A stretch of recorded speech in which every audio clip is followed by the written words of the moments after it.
په بنگلو په گاډو باندې حالات نه بدلیږي، په دنیا باندې حالات نه بدلیږي. حالات چې بدلیږي هغه په اعمالو باندې بدلیږي چې موږ عمل نه کوو.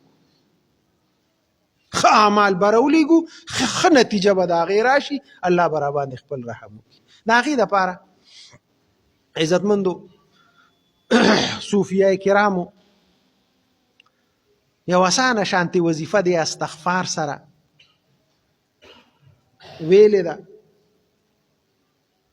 وایي که د یو سړي دا خوښی چې یاره الله زما مغفرت وکړي او زما ګناهونه الله معاف کړي، او د رزق تنګي مې ده، د کاروبار تنګي مې ده، چې دا تنګي رانه خدای پاک ختمه کړي، نو په اسماء حسناو کې دا وظیفه حدیثونه ثابته ده.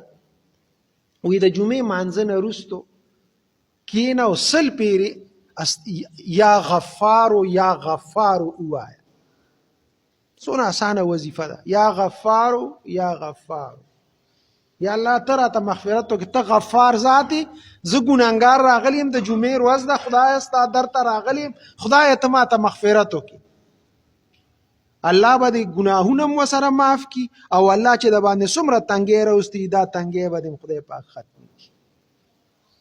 دا د جمعې مانځه نه وروستو چې سړی کینی او 100 پیرې یا غفارو یا غفارو یا غفارو دا. الله دې موږ له توفیق راکړي، د الله نه مغفرت وغواړو، د الله نه خپل حاجتونه وغواړو او الله طرف ته متوجه شو، اعمال وکړو، خپل عمل باندې خپل حالات بدل کو، نو په اعمالو الله فیصله کوي. نو چې عمل هم ښه شي الله به ښه فیصلې په موږ باندې راولیږي، او که اعمال زمونږ دغسې وي لکه دا اوس چې زمونږ کوم حالت دی، نو دا حالت زمونږ ښه نه دی، دا خپل حالت بدلول غواړي،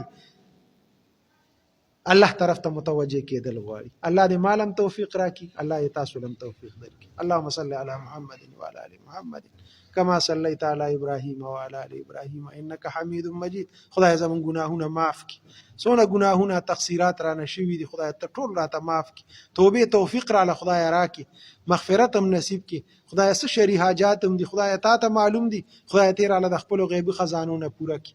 مردگان د اهل اسلام هم وبخي، بیمارانو ته خدای شفا ورکړي، حاضر جمع کې د چا څه شری حاجات خدای ټول پوره وکړي. صلی الله تعالی سنت کوي خدای.